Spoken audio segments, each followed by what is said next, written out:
주의 사자가 그에게 나타나 강단 우편에 선지라. 사가랴가 보고 놀라며 무서워하니 천사가 그에게 이르되 사가랴여 무서워하지 말라. 너의 간구함이 들린지라. 내 아내 엘리사벳이 내게 아들을 낳아주리니 그 이름을 요한이라 하라. 아멘. 26절부터 28절까지의 말씀도 합독합니다. 여섯째 달에 천사 가브리엘이 하나님의 보내심을 받아 갈릴리 나사렛이란 동네에 가서 다윗의 자손 요셉이라 하는 사람과 약혼한 처녀에게 이르니 그 처녀의 이름은 마리아라. 그에게 들어가 이르되 은혜를 받은 자여 평안할지어다. 주께서 너와 함께 하시도다 하니. 아멘. 2장 8절부터 10절입니다. 합독합니다. 그 지역의 목자들이 밤에 밖에서 자기 양떼를 지키더니 주의 사자가 곁에 서고 주의 영광이 그들을 두루 비치매 크게 무서워하는지라. 천사가 이르되 무서워하지 말라. 보라, 내가 온 백성에게 미칠 큰 기쁨의 좋은 소식을 너희에게 전하노라. 아멘. 오늘도 주님 안에서 승리하는 그날가 되시기를 간절히 축원합니다. 오늘 목사님이 주일학교에 가서 설교를 하게 되었습니다. 설교를 하시면서 아이들에게 물었습니다. 여러분, 저는 여러분들을 바른 길로 인도하는 목자라면 그럼 여러분들은 누구죠? 라고 이렇게 얘기하자 아이들이 다 한 목소리로 양이요! 라고 대답해 주었습니다. 그러자 이번에 목사님이 또 물었습니다. 그러면은 여러분들 옆에 계시는 선생님들은 누구죠? 라고 묻자 아이들이 대답할 말이 없는 거예요. 도대체 우리 선생님들은 뭐라고 대답하면 좋지? 막 머뭇거리고 있을 때 어떤 한 아이가 손을 번쩍 들더니 이렇게 대답했습니다. 양들을 감시하는 개 해봤대요. 선생님들이 졸지에 개가 되었는데 그래도 그런 선생님들이 혹은 또 그렇게 잘 인도하는 선생님들이 있으니 또 안전하고 혹은 또 편안한 것이 아닌가 그런 생각이 듭니다. 프랭크 베트라는 사람이 쓴 실패에서 성공이라는 이러한 책이 있습니다. 물론 나온 지는 꽤나 되긴 했지만, 근데 이 책은요, 보험을 영업하는 분들에게는 그냥 바이블 같은, 그냥 교과서 같은 그런 책이라고 이렇게 전해주고 있습니다. 원래 이 저자인 프랭크 베트너는 원래는 야구 선수였습니다. 그런데 야구 선수를 하다가 중간에 부상을 당해서 더 이상 선수 생활을 할 수 없게 된 것이죠. 그래서 결국은 생업전선에 뛰어들게 되었는데 특별한 기술도 없고 혹은 또 배운 것도 없으니 영업을 하게 된 것이죠. 29살이라는 늦은 나이에 영업을 막 시작했습니다. 그의 일은 생명보험을 하는 겁니다. 그런데 여러 사람을 만나서 여러 가지 많은 이야기를 해보지만 사실 그렇게 잘 되진 않죠. 영업이라는 것이 쉽지 않지는 않습니다. 그러면서 하다 보니까 여러 가지 많은 힘든 일도 있고 혹은 또 실망감도 많아서 자기의 능력에 대한 한계치도 느껴서 그래서 일을 치고 때려치고 이제 새로운 일을 해야 되겠다라고 이렇게 고민하는 가운데 있었습니다. 그런데 그가 20년 후에 그 업계에서 전국 상위 랭킹 5위 안에 들어가는 성공한 사람으로 바뀌게 되는 겁니다. 그가 어떻게 실패한 인생에서 성공으로 바뀌어지게 됐는지 그 책에 많이 이야기를 하고 있는데, 그가 이렇게 전환하게 된 계기가 있겠죠. 그 계기는 이렇습니다. 어느 날 그가 이제 또 역시 영업하러 나갔다가 잘 되지도 않고 혹은 또 실망과 좌절감으로 회사에 돌아오게 되는데 이제 집을 다 정리해서 이제 나가야 되겠다 라고 이제 생각을 하고 사실은 사무실에 돌아와서 짐을 정리하는데 저 사무실에서 막 누군가 이렇게 이야기하는 소리가 들려서 가까이 가고 왔더니 그 보험회사의 사장님이 새로운 영업사원들을 데려놓고 열심히 가르쳐주고 있는 겁니다. 그런데 물론 자기도 분명히 들었던 이야기 같은데 새롭게 들리는 이야기가 영업이란 일은 딱 한 가지 일로 귀결됩니다. 그것은 바로 사람을 만나는 일인데 밖에 나가서 하루에 4-5 사람만 만나서 자기의 이야기를 정직하게 할 수 있으면 그 사람은 반드시 영업에 성공하는 사람입니다. 성공할 수밖에 없습니다. 라는 이런 이야기를 듣게 됩니다. 그러한 다음에 이 프랭크가요, 자기를 돌아봅니다. 맞아. 내가 밖에 나가서 이렇게 네다섯 사람만 매일마다 만날 수 있다면, 성공할 수 있다면, 그럼 나도 한번 다시 한번 시작해 볼 수 있잖아. 나는 그래도 운동선수 출신이니까 건강도 있고 튼튼한 다리도 있으니 하루에 5명 만나는 거 뭐 그렇게 어렵지 않겠다 라고 이렇게 생각이 들어서 그때부터 다시 마음을 고쳐먹고, 그리고 매일마다 5사람씩을 만나기 시작합니다. 그리고 그 만나는 사람들이 1년 동안 잘 기록해 보았습니다. 놀라운 통계를 얻게 되는데, 그가 하루에 한 번 만나서 영업을 해서 성공한 케이스가 70%에 이르게 되고요. 2번 만나서 성공한 케이스는 23%, 3번 이상 만나서 성공한 것은 약 10%밖에 되지 않는 겁니다. 그런데 자기가 어디에 많은 시간을 쏟고 있느냐, 자기가 쏟는 시간의 50% 이상이 대부분 다 이 3번째 이상 만나는 사람들에게 많은 시간을 쏟고 있다는 사실을 깨닫게 되죠. 그래서 그는 자기의 패턴을 그 다음부터는 바꾸기 시작합니다. 어떻게 해요? 첫 번째 만남과 두 번째 만남에 자기의 대부분의 시간을 할애하면서 그들을 만나서 적극적으로 이야기하고 또한 그들 가운데 다가가게 되니까, 그러니까 그의 인생이 바뀌고 또한 성공적인 세일즈맨으로 바뀌게 되었다라는 것이 그 책에 나오는 핵심적인 골자의 이야기입니다. 사람마다 잘하는 것도 있고 못하는 것도 있죠. 대부분 다 우리는 어떻습니까? 자기의 약점을 커버하기 위해서 사용하는 시간들이 자기의 장점을 가지고 사용하는 시간보다 훨씬 더 많다는 겁니다. 그래서 자기의 장점을 활용할 수 있는 그 시간대에 훨씬 더 많은 시간을 만약에 활용하거나 투자한다면 훨씬 더 그 장점을 개발할 수 있고요. 그 장점이 잘 더 개발되면 훨씬 더 나은 방향으로 나아갈 수 있다는 이야기입니다.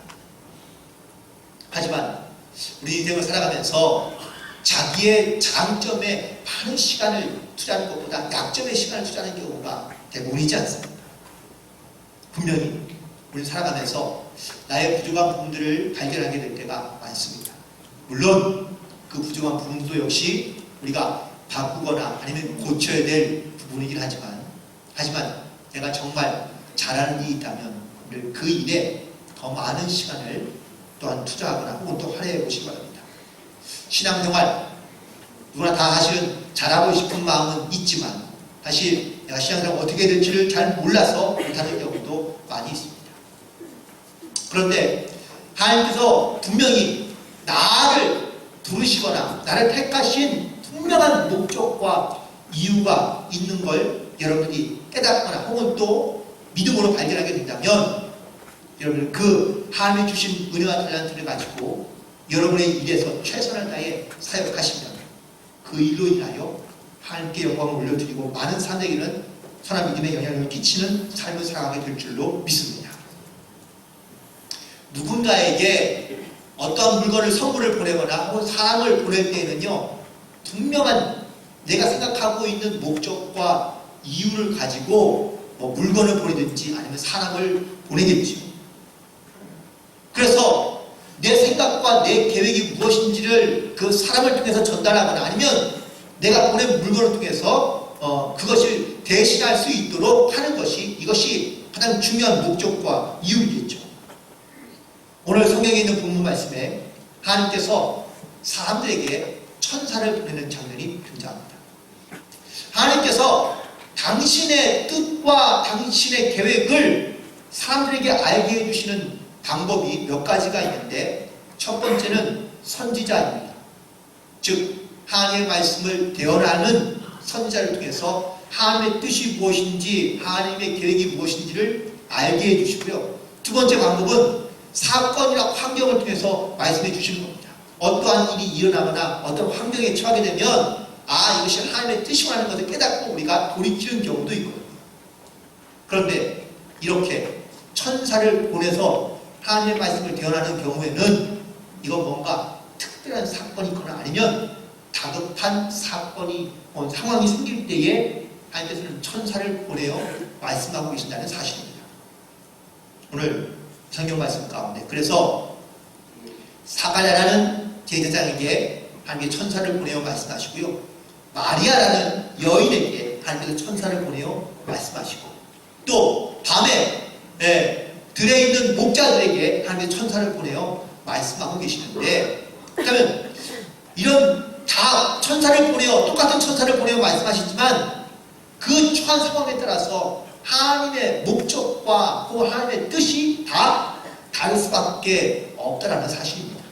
오늘 그 하나님의 목적과 이유를 다시 한번 돌이켜보고, 또한 그 하나님의 뜻에 순종함에 결단하며 나아갈 수 있는 그런 믿음의 결단이 있게 되기를 간절히 소망해 봅니다. 먼저 천사를 보내시는 그 사람들을 한번 면밀하게 살펴보고자 하는데, 첫 번째는 사가랴라는 제사장입니다. 궁금한 것은 왜 하나님께서 그럼 이 사람을 택하셨을까? 라는 거죠. 분명히 하나님께서는 이 사람을 택한 이유가 분명히 있을 텐데, 첫 번째 말씀을 묵상해 보니까 사가랴는요, 하나님 앞에 늘 기도하며 간구하는 사람이었다는 것을 알 수 있습니다. 누가복음 1장 13절에 보니까 너의 간구함이 들린지라. 사가랴와 엘리사벳은 부부인데 대를 이을 자식이 없습니다.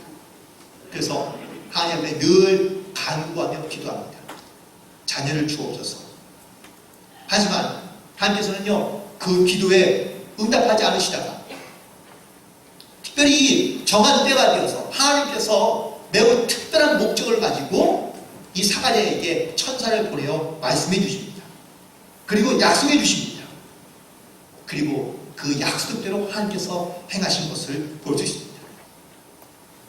왜 보내시는지 그 이유는 다시 한번 좀 이따 더 말씀드리겠습니다. 두 번째, 하나님께서 왜 이 사가랴를 선택하셨느냐? 그러니까 그는 제사장으로서 늘 거룩하며 정결한 삶을 살아가고 있다는 사실이죠.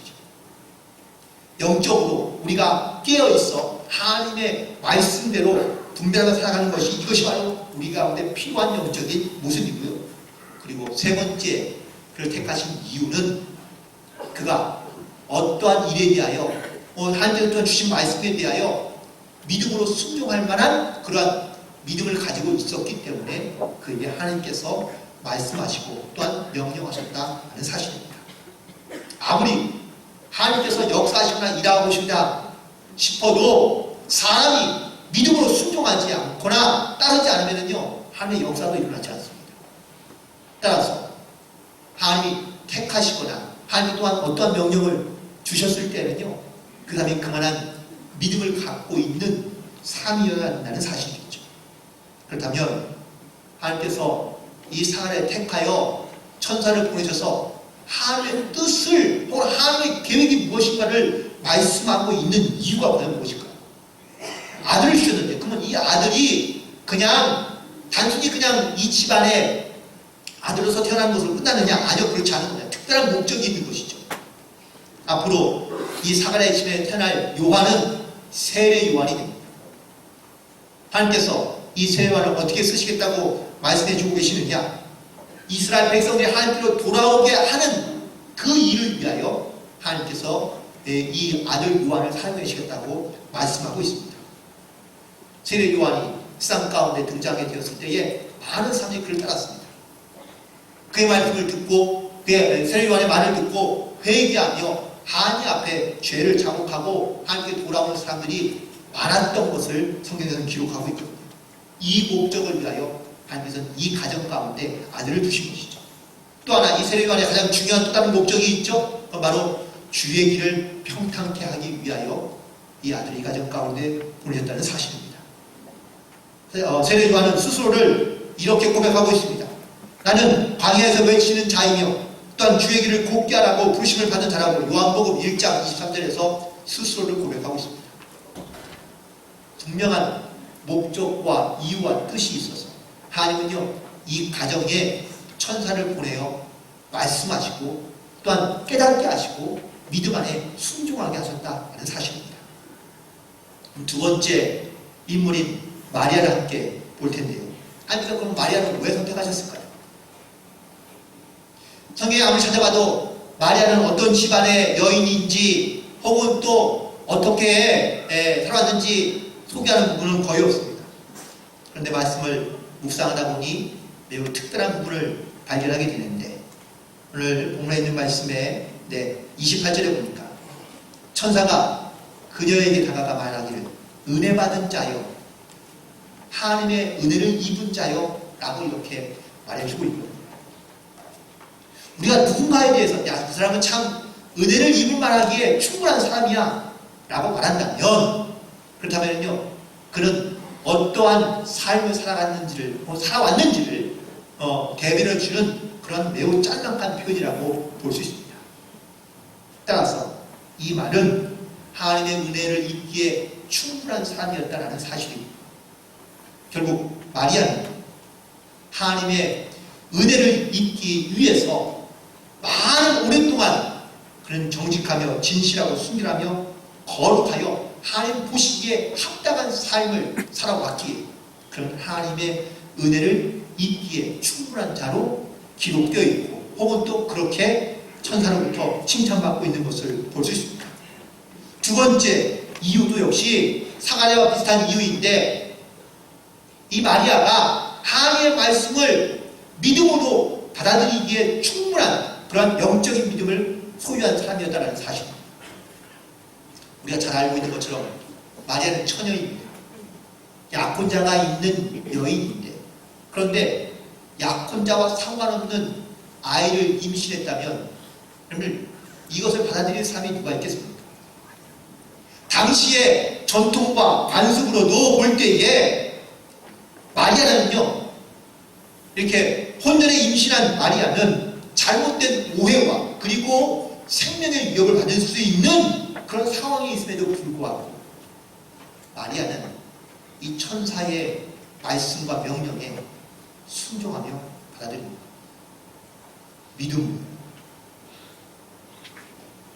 이 믿음의 모습을 보시고 하나님은 천사를 보내어 마리아에게 말씀하신 것이죠. 그렇다면 하나님께서 이 천사를 보내어 이 마리아에게 말씀하시고자 하는 그 목적과 이유는 과연 무엇인지,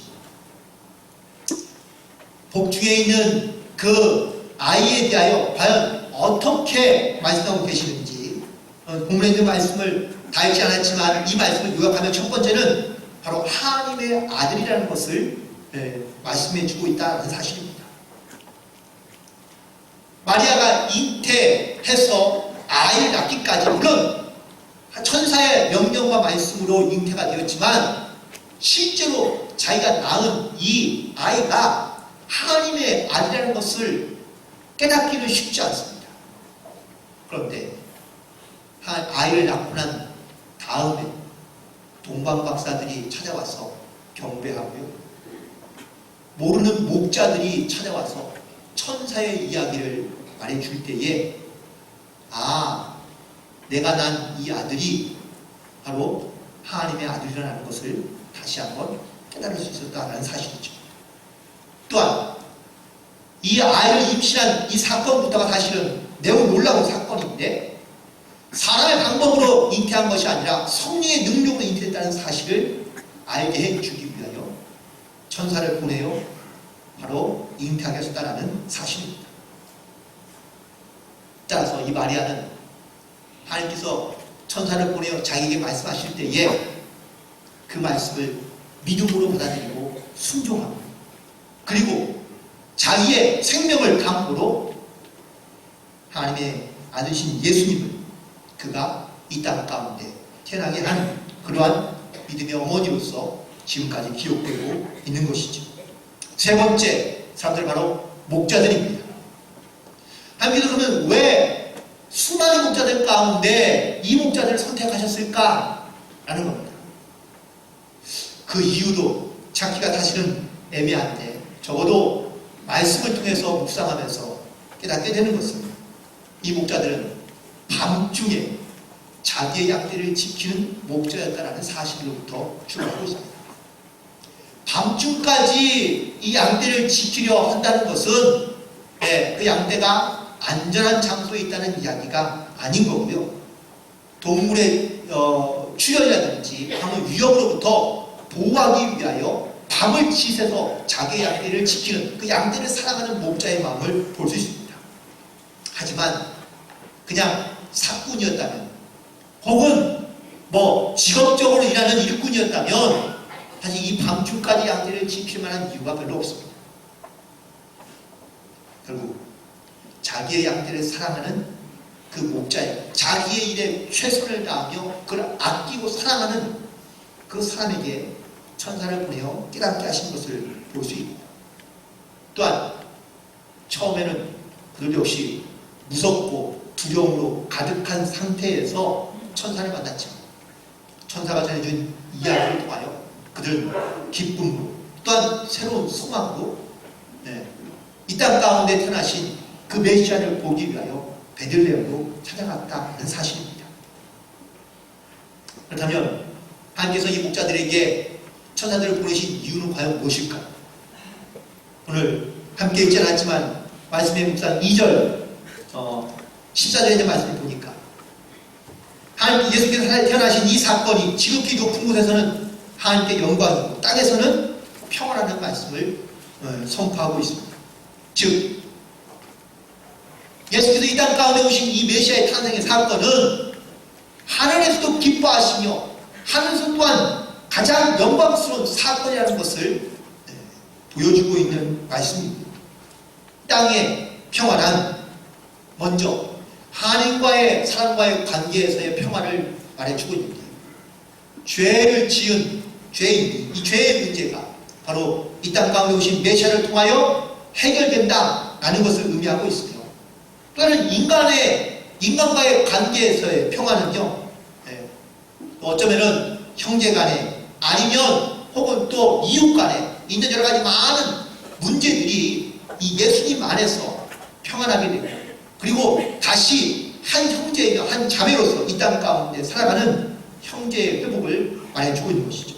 또한 이방인과 유대인 간의 이런 인간적인 모든 관계도 역시 화목하기 위하여 이 땅 가운데 오신 예수님을 증거하고 있는 것을 볼 수 있습니다. 오늘 성경에 이 천사에 오신 사건을 통해서 공통점도 등장하지만 사실 다른 점도 많이 등장하고 있거든요. 그러면 다른 점이 과연 무엇이냐? 첫 번째, 순종하는 자세가 다릅니다. 사가랴도 하나님의 말씀에 천사의 음성을 듣고 말씀을 듣고 사실 그는 순종하는 마음을 가지지는 않았어요. 처음에는 비수용적이거나 아니면 부정적인 말로 사실 그 천사의 말을 인정하지 않았습니다. 그러자 이 천사가 어떻게 역사하느냐면 이 사가랴의 입을 막아버립니다.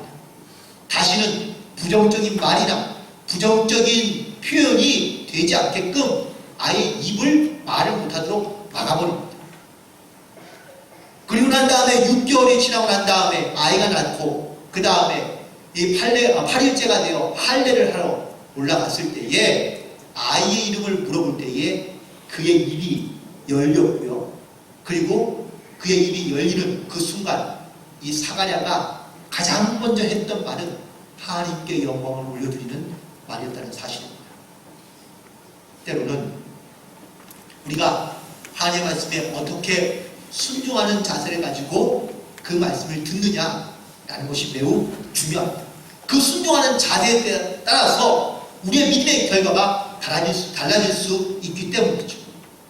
따라서 오늘 본문 말씀 가운데 특별히 이 마리아의 모습을 통하여 볼 때에 물론 자기의 이성과 혹은 현실적으로는 받아들이기가 어려운 말씀일 수 있지만 그 말씀을 믿음으로 순종하며 따랐던 이 마리아에게 나타났던 영적인 놀라운 은혜와 역사들, 여러분들 이 믿음의 결과들이 저와 여러분 가운데 또한 나타나고 역사하게 되기를 주님의 이름으로 간절히 축원합니다.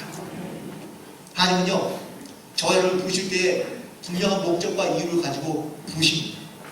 하나님의 축복의 통로로 사용하기 위하여 분명히 저와 여러분을 부르신 건데, 그런데 우리는 이 하나님의 부르심에 이게 무슨 뜻인지 무슨 이유인지 우리는 잘 알지 못하고 깨닫지 못하며 순종하지 못하는 경우가 사실 많습니다. 오늘 말씀을 통하여 하나님 분명히 누군가를 환경을 통하여 말씀하시든 혹은 사람을 통하여 말씀하시든 아니면 어떤 환상이나 혹은 또 특별히 이렇게 천사를 보내어 다급하게 말씀하실 때에는 하나님의 분명한 목적과 이유가 있다는 사실입니다. 그걸 분별할 줄 알면 사실 감사드리겠지만 여러분들 혹시라도 분별할 수 없을 때가 사실 우리 많이 있거든요. 그럼에도 불구하고 여러분들이 어떠한 믿음의 자세를 가지고 이 하나님의 말씀을 순종하느냐에 따라서 그 결과가 매우 달라질 수 있다는 이 사실을 꼭 기억하시고 그리고 그 믿음의 결단을 가지고 나아갈 수 있는 건초와 여러분 되기를 간절히 축원합니다. 말씀을 정리를 하려고 합니다. 믿지 않는 사람들에게 예수님이 땅 가운데 오신 목적과 이유를 묻는다면 과연 뭐라고 대답할까요? 어떤 사람들은 믿지도 않고 혹은 또 알 필요도 없다고 이렇게 말할 것 같습니다. 결국 믿지 않는다는 것은 하나님의 아들로 오신 예수님을 나는 믿어지지 않는다는 이야기. 또 하나 그 예수님이 이 땅 가운데 나의 죄를 대신 지시고 십자가에 죽으신 이 사건을 나는 인정하지 않기 때문에 예수를 나의 구세주로 영접할 수가 없다라고 이렇게 말하는 것이겠죠.